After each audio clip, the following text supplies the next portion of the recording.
Hello बच्चों, आवाज आ रही है? एक बार कंफर्म कर दो।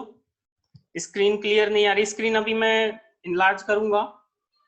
हाँ, आवाज आ रही है, बस वो ठीक है। स्क्रीन तो अभी लार्ज करेंगे।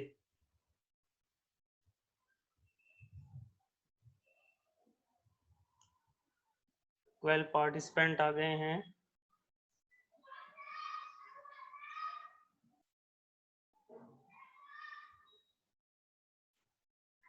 ब्रेसन एम एल्गो दोबारा बता देना सर।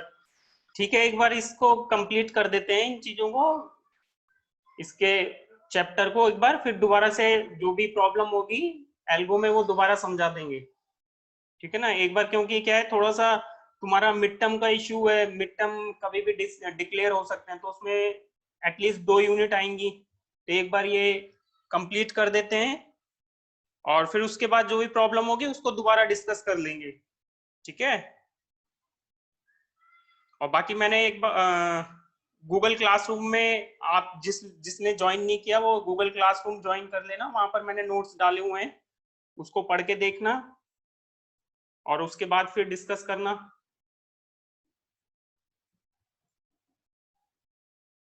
अब दिख रहा है आपको स्कैन कन्वर्टिंग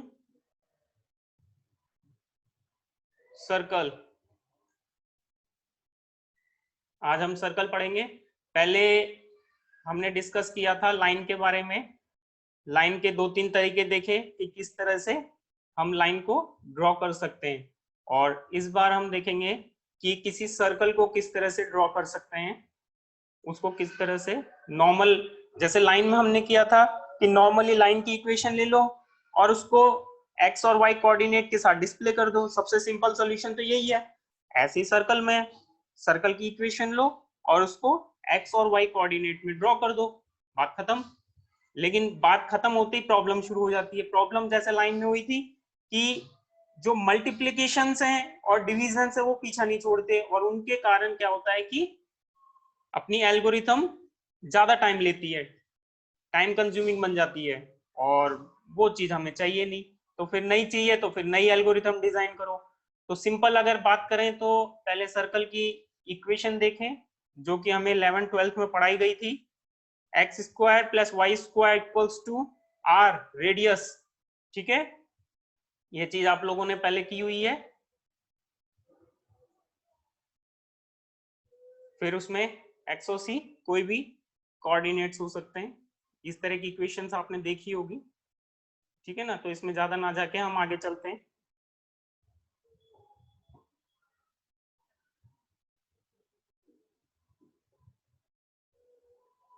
उसी इक्वेशन को हम कन्वर्ट कर दें तो जर्नल मेथड यही बन जाता है कि y को x के रूप में डिवाइड कर दें और x की वैल्यूज पुट अप करते जाएं और y की वैल्यू उसके अकॉर्डिंग ट्रेस करते जाएं ग्राफ पेपर पे, तो हमें सर्कल का डायग्राम मिल जाएगा। ये सर्कल का डायग्राम बन जाता है इस इक्वेशन से। ठीक है, लेकिन हमें ये सारी चीजें चाहिए नहीं। क्यों नहीं चाहिए, इसमें देखो थोड़ा सा, यहाँ पर एक और है सर्कल की, आपने पोलर इक्वेशन भी पढ़ी होगी। पोलर इक्वेशन ये दे रखी है। पोलर इक्वेशन के अंदर cos थीटा sin थीटा आ जाते थे सर्कल के अंदर, और where theta lies between 0 to 2 pi, ये 11th-12th में पढ़ा होगा। तो उसमें भी कोई खास अपन को करना नहीं है, बस एक रिवीजन है। ये रिवीजन भी क्या है, बस जस्ट देख लो, ये चीज है, इसको करना नहीं है अपन को। आपको याद है ये सारी चीजें। तो यहाँ से अपन ट्रेस करेंगे तो समथिंग इस तरह से ये आपका सर्कल बन जाएगा। फिर हमें जो चाहिए मेन हमारी एल्गो स्कैन कन्वर्जन, जो कि हमें, अच्छा इसमें एक चीज देखो, यहाँ पर वैसे बताने की इतनी खास जरूरत है नहीं, मैं बोल देता हूँ कि यहाँ पर जब अगर मान लो पोलर कोऑर्डिनेट्स लेते हैं तो वहां पर जैसे एक्स को 1 इंक्रीमेंट करते हैं तब जाके वाई की वैल्यू आती है। तो यहाँ पर क्या है, डेल्टा थीटा स्टेप्स इंक्रीमेंट करते हैं, तो इनको डेल्टा थीटा इंक्रीज करेंगे और उसके अकॉर्डिंगली अपनी एक्स और वाई की वैल्यू आएगी पोलर कोऑर्डिनेट्स में। इसमें ऐसा इश्यू नहीं है, अपन को इसकी जरूरत नहीं है। हमें जो जरूरत है वहां चलते हैं। ये जस्ट ओवरव्यू है।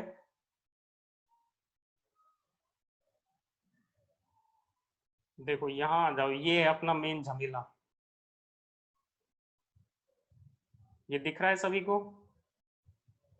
है ना। ये देखो कोई भी सर्कल है, कोई भी सर्कल है तो उसको हमें क्या करना है कि वही मिड पॉइंट लाइन वाला, लाइन में जैसे मिड पॉइंट ड्रॉ करते थे तो हमें सर्कल का भी मिड पॉइंट ड्रॉ करना है। मैंने बताया था आपको लाइन के अंदर की मिड पॉइंट जो है वो आगे तक काम आएगी, क्योंकि मिड पॉइंट से जो हम निकाल रहे हैं तो ये जो कोनिक इक्वेशंस हैं जितनी भी सर्कल इलिप्स आगे आएगी, तो कोनिक इक्वेशंस के लिए मिड पॉइंट अगर ट्रैक कर लें तो इजीली हम उसको डी, जो कि हमारा डिसिसिव फैक्टर है, उसको हम ट्रैक कर सकते हैं और उसको अकॉर्डिंग अपन फटाफट ये लाइन बना सकते हैं। रेड इसकी देखो यहाँ पर अभी ये मिड पॉइंट लिया है, ये सर्कल है पूरा, ये सर्कल आ रहा है आपका, ठीक है, ये सर्कल इस तरह से आ रहा है। तो हमने सेकंड ऑक्टेंट से बात कर रहे हैं, यहाँ पर सेकंड ऑक्टेंट की पहले ड्रॉ कर रहे हैं। तो यहाँ पर मान लो सर्कल आ रहा है और ये समहाउ हमने मिड पॉइंट लिया, ये कोई पुराना पॉइंट है, old point is this, that is XP YP, और इसके अकॉर्डिंग हमने नेक्स्ट जो पॉइंट ड्रॉ करना है वो या तो ईस्ट होगा और या फिर साउथ ईस्ट होगा, और हमारा मिड पॉइंट होगा ये। तो हमें ये देखना है कि ये लाइन मिड पॉइंट के नीचे से जा रही है या फिर ऊपर से जा रही है। अगर ऊपर से जा रही है तो ये ईस्ट के पास बनेगा, तो हम ईस्ट को ड्रॉ कर देंगे, और अगर नीचे से जा रही है तो ये साउथ ईस्ट के पास बनेगा, तो हम साउथ ईस्ट ड्रॉ कर देंगे। ठीक है, ये चीज हमने लाइन के अंदर देखी थी, तो इसमें ऐसा कुछ विशेष बताने का है नहीं। अगर ईस्ट है तो उसके पॉइंट्स बनेंगे एक्स पी प्लस 1 और वाई पी, क्योंकि वाई इसी लाइन में है, एक्स हमने बढ़ाते जा रहे हैं, ठीक है ना, ये एक्स एक्स पी से एक इंक्रीमेंट ले लिया इसमें। और अगर साउथ ईस्ट है तो हम एक्स में एक बढ़ेगा, ये बढ़ गया एक्स में एक, और वाई में एक घटेगा क्योंकि नीचे की साइड आ रहे हैं, ठीक है ना। तो वाई पी से हम नीचे आ रहे हैं तो वाई पी -1 हो जा रहा है, ये देखो, ठीक है। तो यहां से x तो इंक्रीमेंट हुआ 1 और y घटा नीचे आने के कारण -1, तो साउथ ईस्ट का पॉइंट बनेगा ये, ठीक है। ये भी क्लियर है, ग्राफ के अंदर आपको समझ में आ रहा होगा। अब जो असली बात है कंडीशन, जैसे कि हमने लाइन के अंदर किया था, f के लिए कंडीशन निकाली थी कि फंक्शन जो है लाइन पॉइंट से ऊपर होगा, तो लाइन ऊपर से जा रही है तो पॉजिटिव, नीचे से जा रहा है तो एफ एक्स नेगेटिव आ रहा था। सेम उसी तरह से सर्कल का भी होता है। सर्कल में क्या होता है कि सर्कल के अंदर आपने देखा हो तो ये कंडीशन बनती है, अगर एफ एक्स ग्रेटर देन 0 है that means m lies outside the circle, ठीक है, दैट मीन्स लाइन आउटसाइड है सर्कल के, तो जो सर्कल का पाथ है वो साउथ ईस्ट के क्लोजर है। देखो यहां पर ये चीज दिख भी रही है अपन को कि m जो है वो सर्कल के बाहर आ रहा है, बाहर आ रहा है सर्कल के, दैट मीन्स सर्कल जो है साउथ ईस्ट के पास से गुजर रहा है, सर्कल साउथ ईस्ट के पास से गुजर रहा है। यही तो मतलब हुआ कि अगर पॉइंट बाहर लाई करता है सर्कल के तो जो सर्कल का पाथ है वो नीचे वाले पॉइंट के क्लोजर होगा, और नीचे वाला पॉइंट को हम बोल रहे हैं साउथ ईस्ट, तो साउथ ईस्ट बोल रहे हैं तो हम यहाँ पर साउथ ईस्ट को कंसीडर करेंगे और साउथ ईस्ट को चूज कर लेंगे हम ड्रॉ करने के लिए। इसका अपोजिट कि अगर सर्कल एफ एक्स जो इक्वेशन है, ये इक्वेशन वही है अभी शुरू में मैंने बताई थी, x square plus y square equals to r, यहाँ ट्रांसफर करके -r कर दिया और उसकी इक्वेशन बनाइए, ठीक है। यहाँ पर क्या है कि m लाइज इनसाइड, m यहाँ पर एक जर्नल वो बात बोली है कि m नहीं, कोई भी पॉइंट अगर नेगेटिव आता है तो कोई भी पॉइंट जिसके लिए हमने एफ एक्स निकाला है तो वो सर्कल के इनसाइड रहेगा, इनसाइड रहेगा, दैट मीन्स हम ईस्ट ड्रॉ करेंगे। तो वो कंडीशन कुछ इस तरह से बनेगी, देखो ये पॉइंट m इस तरह से हो जाएगा, इस तरह से ड्रॉ होगा, तो m क्या हो गया, अंदर से जा रहा है, सर्कल के अंदर है, तो अंदर है तो जो पाथ है वो ऊपर की साइड हुआ ज्यादा, और ज्यादा ऊपर की साइड हुआ तो हम ईस्ट को कंसीडर करेंगे, बस इतनी सी बात है, ठीक है। बस ये चीज समझने लायक है, बाकी इक्वेशन वही सर्कल की तरह है जो अभी मैं आगे बताऊंगा। इसको एक बार देख लो, दिमाग में बिठा लो इस इक्वेशन को। कंडीशन को कि अगर सर्कल fx पॉजिटिव है तो साउथ ईस्ट चूज करेंगे और fx नेगेटिव है तो ईस्ट चूज करेंगे। अब थोड़ा सा नीचे आते हैं, देखो हमने डिसीजन वेरिएबल निकालने के लिए क्या किया है, हमने डिसीजन वेरिएबल निकालने के लिए हमारा वही कि d equals to f m, यहाँ ये मिड पॉइंट पुट किया तो फर्स्ट मिड पॉइंट पुट करते क्या आता है, ये f x plus 1 y minus 1/2, ये अभी देखा था ऊपर मिड पॉइंट का वेरिएबल वो है कोऑर्डिनेट ये, ठीक है। तो इसको अपन सॉल्व करेंगे तो ये इक्वेशन बन जाएगी सॉल्व करते ही। अब अगर यहाँ पर कंडीशन हमने डालना शुरू किया कि अब अगर d ग्रेटर देन या इक्वल्स टू 0 है तो हम साउथ ईस्ट चूज कर लेंगे, ठीक है। तो वो हमने अभी देखा था, और साउथ ईस्ट चूज करने पे साउथ ईस्ट पॉइंट जो है हमारा ये है, ये भी अभी देखा था हमने, ये साउथ ईस्ट की वैल्यू है। दोनों कंडीशंस को लेके चल रहे हैं यहाँ पर कि d लेस देन है और नीचे d लेस देन सॉरी, और यहाँ पर d ग्रेटर देन, दोनों कंडीशंस के लिए d निकालेंगे। तो अगर ये चीज होती है तो हम क्या करेंगे, d न्यू फाइंड करेंगे। तो d न्यू हमारा ये होगा, साउथ ईस्ट अगर होगा तो d न्यू हमारा x प्लस 2 y 3/2 होगा।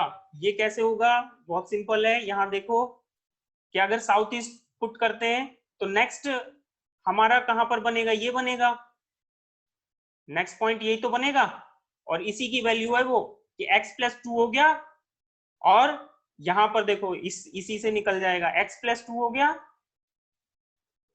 ये वाला पॉइंट, और y में 3/2, मतलब यहां पर -1 और हो जाएगा इस वाले में -1, तो ये हो गया -3/2, ठीक है। इसी चीज को यहां बताया है,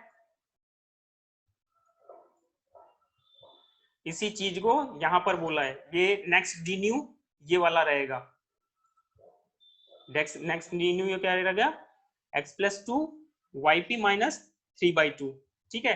बस इसको सॉल्व करेंगे फिर। तो डी ओल्ड हमारा d था जो ऊपर है यहाँ पर, डी ओल्ड ये है, और डी न्यू हमारा ये हुआ कब, जब हम साउथ ईस्ट को चूज कर रहे हैं। और साउथ ईस्ट कब चूज करते हैं, जब हमारा ये कंडीशन हो d इज ग्रेटर देन 0।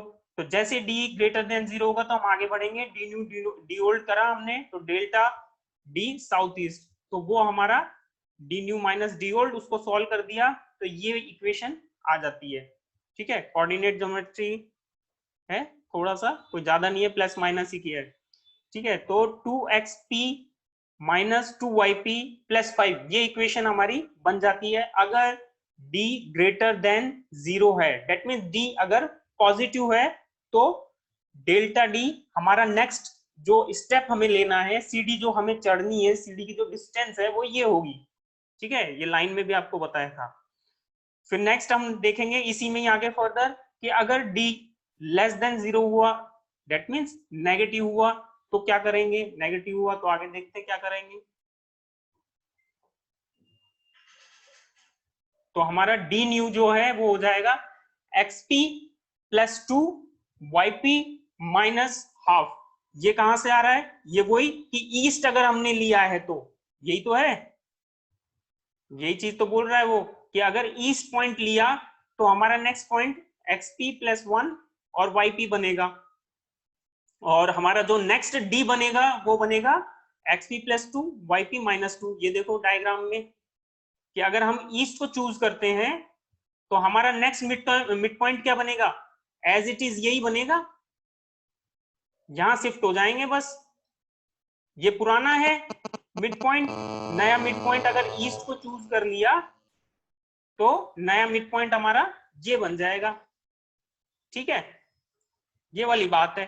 तो इस चीज में आप देखो क्या हो रहा है कि ये हमारा xp प्लस 1 हो जाएगा और yp माइनस हाफ ही रहेगा। तो मिड पॉइंट में क्या जुड़ा, बस xp प्लस 2।